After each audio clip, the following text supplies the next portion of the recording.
We've talked a lot about what could go right in the 2024-25 season for the Chicago Bulls, but on today's episode, we're going to take that optimism, we're going to ball it up, and we're going to talk about the worst-case scenarios for the Chicago Bulls heading into the 2024-25 season. And we're also going to look at the announcement of the TV partners for the Chicago Sports Network. We're going to get to all that and more right after this. You are now tuned in to Chicago Bulls Central, your number one place for all Chicago Bulls news and content.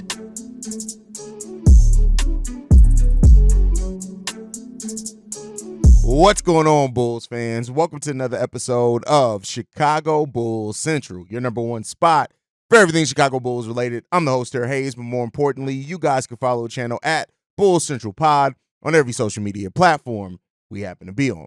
With that being said, let's go ahead and get into this content for today, y'all. I want to talk about the worst case scenarios for the Chicago Bulls season. This could cause a little PTSD for people, but I feel like with all the optimism that's out there, right, and I know not on the Bulls record, but like Josh Giddey and Kobe White fitting together, right? Patrick Williams taking a step up, which we've talked about a little bit over the course of this. Modest Bucilis being, coming in and being able to make an impact for the Bulls. Jalen Smith being a really good value signing for the Chicago Bulls. I want to talk about a couple of things that could end up going wrong for the Chicago Bulls that could paint the season as being the worst case scenario for them. Now, I'm not saying all these things happen. I'm not even saying that I think these things are going to happen, but this is what's on the docket of what could happen. First one I'm going to talk about is Kobe White. I feel very confident that Kobe White is going to take his, another step up next season. Coming into the season being a higher priority on the scoring list than what he started off last season with, building off what he brought last season. But one of the worst case scenarios for this Bulls team is absolutely that Kobe White's 2023-24 season was a fluke. And how that would impact the Chicago Bulls is a few different ways. If Kobe White does not at least match, and I personally think he's going to exceed even the numbers that he put up last year, he's going to know how to better pace himself and better prepare now for what that scoring load is going to be for him. But let's just say, what if Kobe White takes a step back or that season looks like it was a fluke last season? And that's not to say Kobe White completely falls off a cliff, but let's say he comes back more down to earth. What that does is that takes away a piece that the Bulls could build around for the future. Now, with Kobe White only having 2 years left on his contract, 1 year after this upcoming season, if that were to happen, it's not necessarily the worst long-term scenario, but the Bulls, if you can tell by their marketing, if you could tell, especially with, I think, them going younger and kind of trying to fit a new timeline, comes down to the way that Kobe White stepped up, not only in role, but also in production in the clutch last season. They're looking for him to, maybe come in and be that clutch player as well for the Bulls.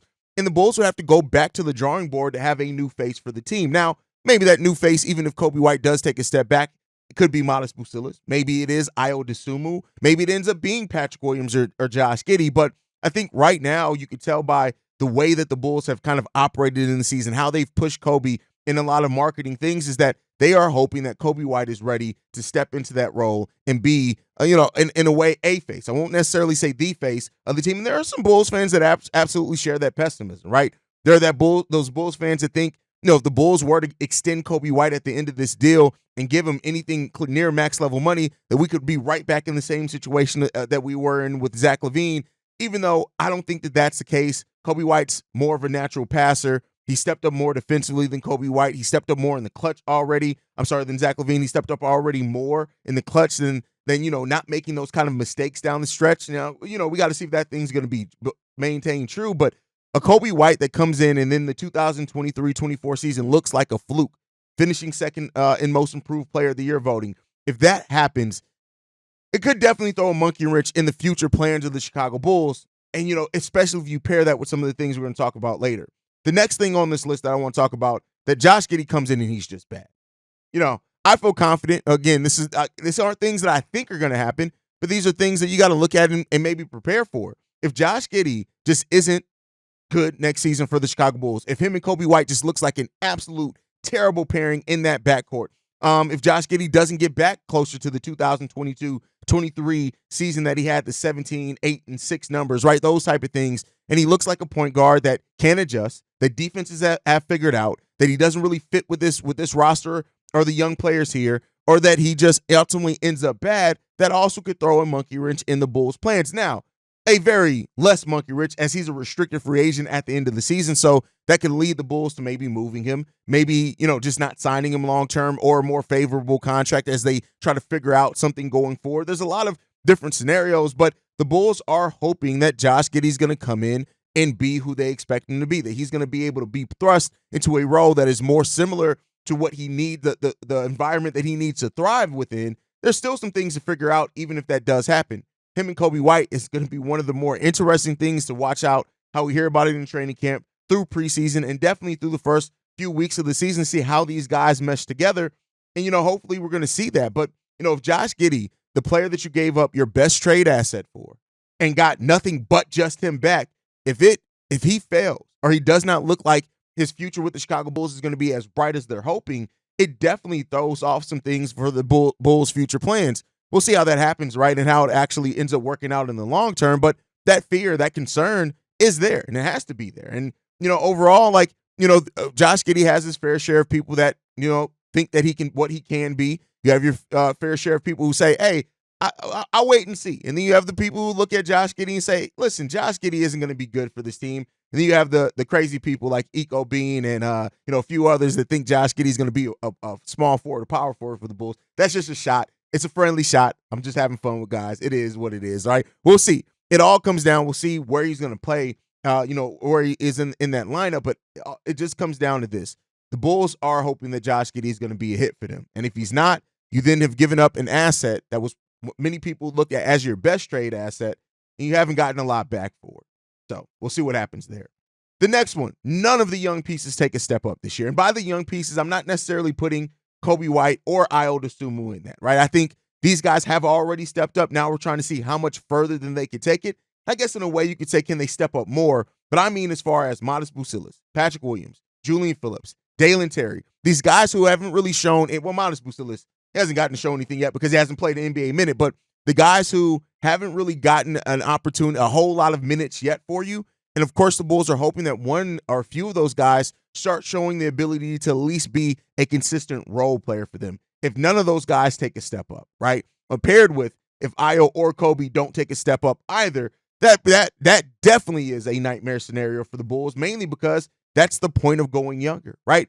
And maybe you can even throw in that in Jalen Smith. Jalen Smith's possibly, right, going to come into a situation where he's going to get some of the most minutes that he's gotten consistently in his NBA career. Now, that's up to Billy Donovan to play him more. This is assuming that Nikola Vucevic is going to remain the starting center. But you look at Jalen Smith for his NBA career, 17 minutes last year, 18 minutes the season before that, right? So we're talking about a Jalen Smith that through the majority of a season, he did have, when he initially got traded to the Pacers in 2021-22, he played 24 minutes a game for them, but that was over only 22 games. So through a whole season, Jalen Smith getting and hoping that he can get upwards of over 20 minutes for a whole season, how does he take a step up in that role as well? So, the Bulls have a lot of young players that they're hoping are going to, play better and show that they deserve more minutes, fight for those minutes. And if none of those young guys, and I didn't mention Patrick Williams in that either, take a step up, right?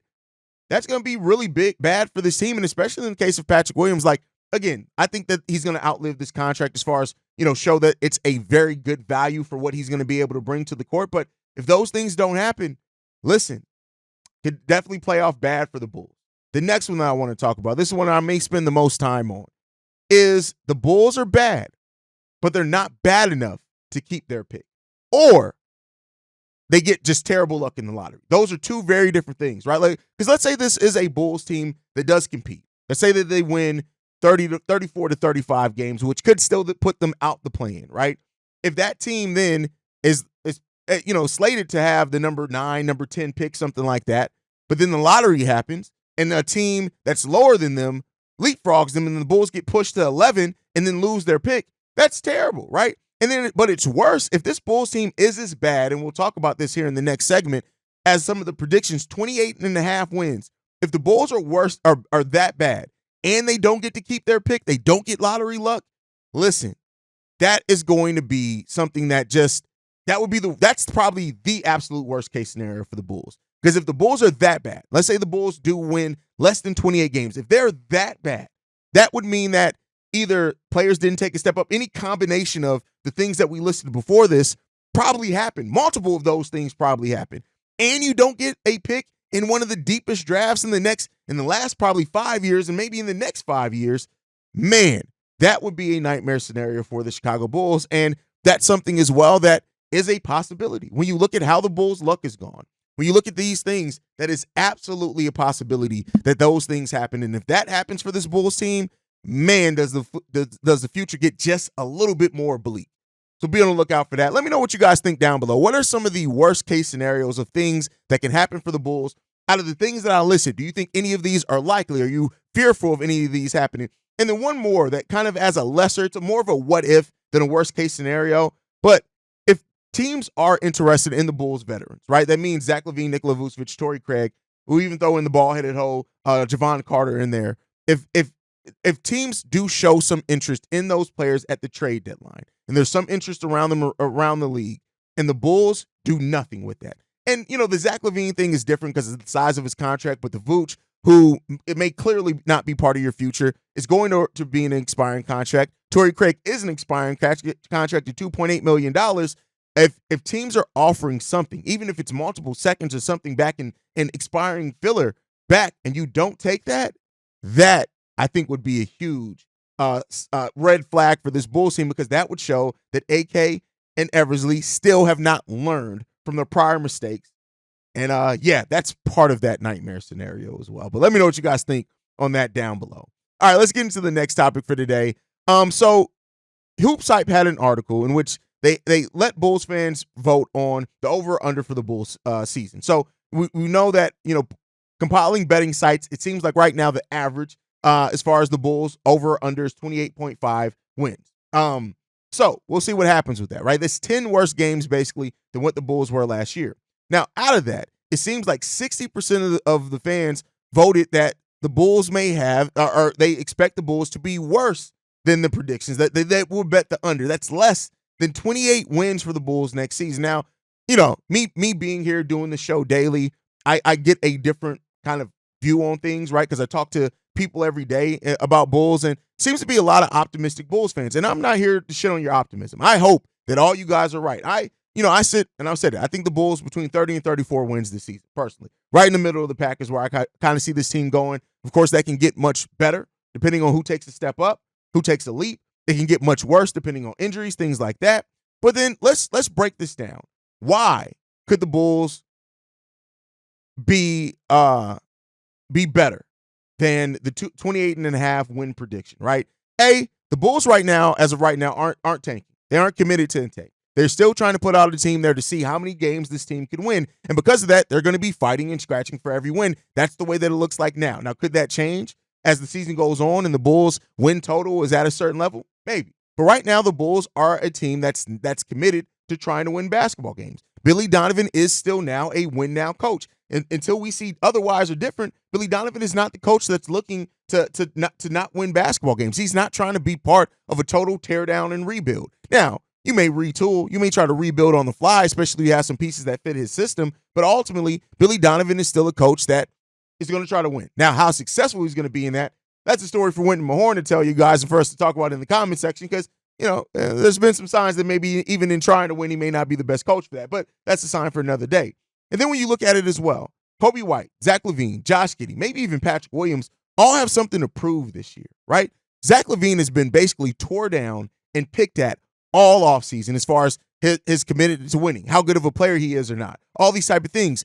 If Zach LaVine comes in and he's motivated to try to win basketball games and fit in, that does up the ceiling for this Bulls team. If Kobe White, he's out there now to prove last season wasn't a fluke, and he comes back and steps up his game and takes it even further, also now stepping into a leadership role, look, that's that thing. If Josh Giddey comes in and he proves, hey, I'm not as bad as the way that season ended with the OKC Thunder that people think that I am, that's another reason to believe that this Bulls team can be better than 28.5 wins, and that they can go over the predictions that a lot of the betting outlets have for this team. Now, let's keep in mind that the Bulls, I think, have been over the betting lines for the last 2 or 3 years. So, again, there's reason to believe that as well. Like, this is still a team that is going to try to win basketball games. Now, they have flaws, which we'll talk about here when we get into the reasons why they may win less than 28 games. But I think there's reasons to believe, right, that this team can do it based off the roster that we have. You're now providing more spacing. You're going to be playing, theoretically, a more modern style type of offense. You're going to be trying to get up and down in transition. You got, some bigs down there for, a big and Jalen Smith, who, theoretically can run with this team. And then also You drafted a player that was projected to go top 5 in this draft that has a lot of potential, and he's going to be coming off that bench with Ayo Dosunmu, and those are going to be two guys that have both Chicago edges that are going to be trying to prove something to people. So there's a lot of prove-it nature to this Bulls team. There's a lot of that collective chip on the shoulder of this Bulls team. And I think also you have a team full of young guys, and sometimes those young guys, they don't know how bad the team's supposed to be, and they come out there and just compete. And let's hope that we have that type of team. But then I know I just, talked about some pessimism in the first segment, but why could the Bulls actually be worse than 28 wins next season? And comes down to kind of the same things that have plagued the Bulls for a while. Defense. We lost two of our better defensive players in Alex Caruso and Andre Drummond, right? And Alex Caruso was really important to the Bulls, not just for the on-ball defense that he played, but because of the deflections, the energy that he brought, things like that. And while Ayo Dosunmu stepping into that role, he's not nearly got the deflections that Ayo Dosunmu or Javonte Green got, right, that are going to be the cause of getting out quick on offense. He is a really good on-ball defender, Ayo Dosunmu, but he's not as versatile defensively as far as guarding multiple positions as what Alex Caruso has done yet. Now, he could very well step into that role next season for the Bulls, and he's already guarded threes pretty well, so, maybe that happens for Ayo Dosunmu. But defense overall, starting front court of Josh Giddey, or 1, 2, 3 of Josh Giddey, Kobe White, Zach LaVine, and having Nikola Vucevic out there, you are really hoping that Patrick Williams' defense and Kobe White stepped up defensively last season, that you hoping that those guys are going to be really good. Now, Josh Giddey's pretty good at guarding point guards in the paint. He's gotten a lot better on that, so we'll see what happens. But defense is something. Lack of three-point shooting. And I've seen it already, Bulls fans, like, well, we're getting Zach LaVine back, and we got Kobe, and we got Patrick Williams. Yeah, and we had all three of those guys for the last few years, and we've still been a bottom three-point shooting team. We just have, right? And so even with Alex Caruso's leap that he took last season three-point shooting-wise, and Ayo's, this still is a team that is still not at least on paper, going to be kind of to match the upward three-point shooting that the league is going to. Now, we could be better than what we were last year, but even being better than what we were last year still puts us at less than middle of the pack. So three-point shooting is still a concern for this team. And then there's some doubt around the overall fit of these pieces together, right? There's just some doubt there. And then let's say that Zach LaVine does not buy in, right? Let's say that Zach LaVine comes into this team and he is a player that is more out to try to put up points. I'm not saying that I expect that of Zach, but let's see, maybe that is there and he just doesn't fit with Kobe White, Josh Giddey, whatever it is, right? Those type of things. And injuries, right? Injuries always play a part into what can impact a team's overall record in defense. And the Bulls haven't had a whole lot of luck with injuries the last few years. So you look at Zach LaVine, Patrick Williams seasons ending early because of injury. We still don't know what Lonzo Ball is going to look like, or even if he's going to be cleared at the start of the season, right? Vooch has missed some time, last season. So you have that concern there as well. And even Kobe White missed some time last year. So injuries are always something that you got to look at and wonder how much is that going to impact the team. But there are those reasons to wonder if the Bulls could be less. Now, one could say, well, hey, if the Bulls do win less than 28 games, all right, we keep our pick and we get a chance at a top 10 pick in a very deep draft. I'm not saying you're wrong on that, but this is more so about the win-loss prediction. But let me know what you guys think right now. Like, what do you guys think the Bulls record could be next season? Do you think they're going to be over the 28.5 win predictions, and why? Say why. Why do you think they could be less? And this would be a great topic to call in, leave a voicemail in. Number to do so, 773-270-2799 as a shameless plug there. But let's get into the last topic that we have for today before we go. This is going to be a quick one. So the Chicago Sports Network, which is taking over Bulls and Blackhawks broadcasting rights next year, and White Sox as well. But the White Sox season is about to end. One could say that it was over before it started, but that's my own trauma as a White Sox fan. But there is that side of it, right? But they have announced that their partnership with DirecTV. So they have announced a multi-year deal with DirecTV, and they did that just yesterday. And so they will actually be taking over the same channels that NBC Sports Chicago was on. So if you watch NBC Sports Chicago on DirecTV, nothing changes for you other than the name you're going to see there. Even some of the faces are going to stay the same. They're bringing over a lot of people from NBC Sports Chicago, so you're going to get a lot of those same faces on the same channel. So for the most part, if you're a DirecTV subscriber, nothing's really going to change for you when it comes down to it. Now, there is something that kind of stirred up a little bit. You do have to be a part of DirecTV's choice packages to get that, or higher to get that. But that was the same thing with NBC Sports Chicago. So again, The network will go live September 30th. There will be no change for you. Now, one of the things that came out with this as well is that as of right now, Comcast has no deal with Chicago Sports Network. Now, that could very well change, but as of right now, there is no deal with Comcast. So, if you have Comcast as your